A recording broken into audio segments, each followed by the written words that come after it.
En este video veremos cómo realizar la verificación columna fuerte de viga débil y describiremos cómo el software Exacad realiza este procedimiento.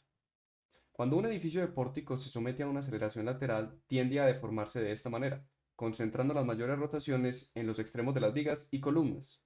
Por esto, la estructura comenzará a exhibir daños en estos puntos, es decir, comenzará a plastificarse. Garantizar que las columnas sean más fuertes que las vigas permite que la estructura tenga un mecanismo de plastificación progresivo adecuado, evitando condiciones de inestabilidad durante un sismo.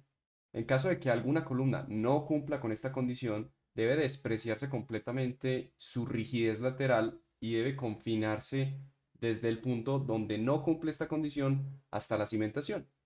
Básicamente, lo que se busca es que durante un sismo la estructura se dañe controladamente, garantizando su estabilidad. Al permitir que las columnas sean más fuertes que las vigas, lo que estamos permitiendo es que los extremos de las vigas se van a plastificar primero que los extremos de las columnas. En la cimentación y en el último nivel, podemos permitir la generación de una rotura plástica en las columnas antes que en las vigas, ya que esto no nos va a causar una condición de inestabilidad. Se debe realizar esta comprobación para todas las columnas de un proyecto. Es un proceso un poco tedioso, pero Exacad nos ayuda a realizar este procedimiento de una manera mucho más fácil. En este video vamos a ver cómo se hace el procedimiento manual y vamos a compararlo con los resultados que nos arroja Exacad. Nos apoyaremos en algunas de las herramientas que nos ofrece Exacad para facilitar el cálculo, como lo es en la obtención de las curvas de interacción de las columnas para obtener la resistencia a momento de los elementos. En este caso vamos a realizar la comprobación para la siguiente columna. Vamos a ir al nivel 2 y vamos a realizar la comprobación para la columna D1. Como lo podemos ver aquí, hicimos un corte seccional de nuestro proyecto. Vamos a utilizar la columna D1 para realizar el procedimiento. Podemos observar que la columna D1 en el eje D tiene dos vigas, que son la viga BD, y en el eje 1, en el otro sentido, también tenemos dos vigas, ambas nombradas V1. Lo primero que tenemos que hacer es definir cuáles son los elementos que llegan al nudo. Es decir, tenemos que ver qué columnas llegan al nudo y qué vigas llegan al nudo. Segundo, necesitamos saber qué resistencia tienen las vigas que llegan al nudo, resistencia a flexión, por supuesto. Posteriormente tendremos que calcular la resistencia a flexión que aportan las columnas y finalmente realizaremos la comprobación del índice columna fuerte viga débil con las resistencias que acabamos de calcular. Es importante mencionar que esta comprobación se hace para las cargas laterales. Esta comprobación también debe hacerse en condiciones nominales o sin factores de reducción de resistencia. Vamos a determinar primero las condiciones de las vigas que llegan al nudo de interés. Vamos a ir al piso 2 y aquí podemos observar que son las vigas V1 y VD que vimos en el tridimensional. Si por ejemplo tomo la viga V1 y observamos el refuerzo del nudo D, que esta es la intersección con la columna, podemos observar que esta es la cantidad de refuerzo que tenemos. Ahora, si hacemos lo mismo para la otra viga, podemos determinar que esta es la cantidad de refuerzo que tenemos en esta viga. Notemos también cuáles son las secciones porque requerimos encontrar las resistencias a flexión de estos elementos tanto a momento negativo como a momento positivo en ambos extremos, ¿sí? Para la viga VD tenemos una sección hacia el lado derecho de 70 por 70 con un concreto de 49 megapascales de resistencia y hacia la izquierda tenemos una sección de 25 por 70 con un concreto igualmente de 49 megapascales. Para la viga V1 tenemos una viga a ambos extremos de 60 por 60 y 42 megapascales de resistencia del concreto. Con esto lo que vamos a hacer es encontrar las resistencias a flexión de ambas vigas, de todas las vigas que llegan al nudo, con su correspondiente cantidad de refuerzo, ¿sí? Las resistencias de los elementos son las siguientes. Ahora, tenemos que considerar que para el mecanismo de columna fuerte viga débil, como recordaremos en esa deformación que vimos al principio, se genera una rotación del nudo. Entonces hay un aporte en el sentido horario de las vigas que llegan al nudo y hay un aporte también en sentido antihorario de las vigas que llegan al nudo.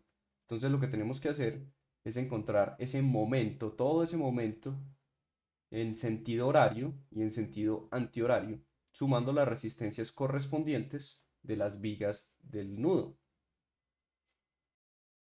Bien, ya tenemos entonces los resultados de las resistencias a flexión de las vigas que llegan al nudo. Ahora comparemos estos resultados con los que nos arroja Hexacat.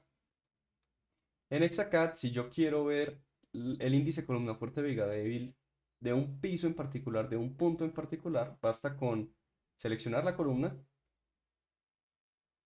ubicarse en el nudo donde queremos determinar la resistencia y obtener el índice columna fuerte viga débil de ese nudo, ¿sí?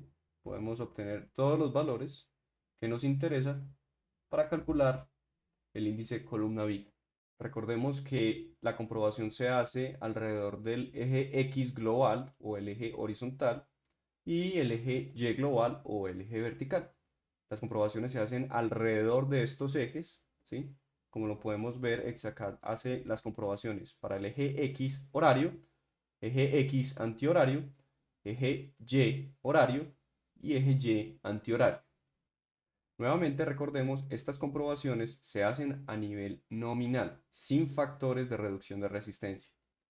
Bien, ahora debemos encontrar las mismas resistencias, pero para las columnas. Las columnas que llegan al nudo son las que se encuentran por debajo del piso 2 y por encima del piso 2, es decir, tenemos dos tramos a estudiar. Ahora, para encontrar la resistencia a flexión de la columna, se sabe que la resistencia a flexión de la columna depende del nivel de carga axial de la misma. Como esto es una comprobación que se hace para cargas sísmicas, para solicitaciones sísmicas, entonces debemos obtener las cargas axiales que provienen de los casos sísmicos. Esta comprobación debe hacerse en ambos ejes de la columna, ya que tenemos vigas en ambos sentidos, tanto en el sentido débil como en el sentido fuerte, ¿sí? Entonces, simplemente lo que hacemos es, con ayuda de Hexacat, podemos generar la superficie de interacción. Fácilmente podemos observar la superficie de interacción en condiciones nominales, sin factor de reducción de resistencia. Y lo que necesitamos estudiar es el lado fuerte, que es el que estamos viendo aquí, y el lado débil, que es el que podemos ver acá. Como podemos observar, la columna tiene el mismo refuerzo tanto bajo el piso 2 como sobre el piso 2. Entonces, esta curva de interacción que estamos viendo aquí nos sirve en ambos casos. Vamos a extraer esta curva de interacción y lo que podemos ver es que bajo el piso 2 tenemos estas cargas axiales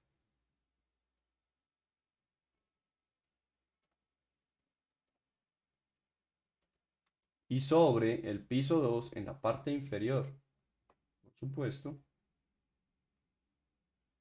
tenemos estas otras cargas axiales que usualmente son menores.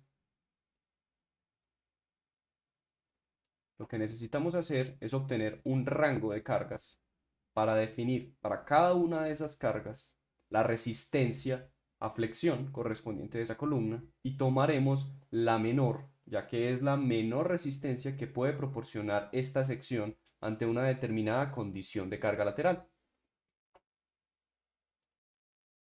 Una vez estudiadas las cargas axiales y definidas cuáles son las que corresponden a cargas sísmicas y cuáles no, obtenemos entonces nuestro rango de cargas, los cuales son los que vemos aquí en pantalla. Tenemos que las cargas varían entre un máximo y un mínimo definido, tanto para la condición bajo el nudo como para la situación, perdón, sobre el nudo. Ahora lo que tenemos que hacer es simplemente encontrar cuál es nuestra resistencia a flexión así, asociada a las cargas axiales que acabamos de obtener de los casos sísmicos. Simplemente vamos a los diagramas de interacción y obtenemos para cada uno de los ejes principales las resistencias correspondientes. Una vez tengamos las resistencias correspondientes, las comparamos con las resistencias previas que hallamos de las vigas, tanto en sentido horario como en sentido antihorario, y obtenemos lo que se conoce como el índice columna fuerte viga débil o columna viga, ¿sí? Usualmente en los códigos ACI o en nuestro caso NSR, este índice debe ser mayor que 1,2, es decir, tenemos que suministrar columnas que sean un 20% mayor en resistencia que las vigas para poder garantizar que las columnas no fluyan primero o que las vigas fluyan primero, garantizando ese mecanismo de plastificación progresivo adecuado. Este procedimiento se debe realizar para todas las columnas de un proyecto. Es un proceso tedioso ya que requiere la construcción de diagramas de interacción que no es sencillo, requiere evaluar la resistencia de cada una de esas columnas para condiciones sísmicas, pero Exacad lo hace de una manera muy fácil. ¿Cómo hacerlo en Exacad? Es muy sencillo. Si tenemos un proyecto con todas las columnas definidas ya con sus refuerzos, podemos ir rápidamente a diseño, condiciones columna fuerte, viga débil, y puedo obtener para todas las columnas o simplemente para la columna actual. En caso de que no tengas las vigas diseñadas de un proyecto, no hay problema. Exacad puede utilizar las resistencias teóricas de los elementos. Y como todos los elementos tienen unos momentos teóricos de diseño, podemos utilizar esos momentos para dar una primera aproximación del índice columna fuerte, viga débil.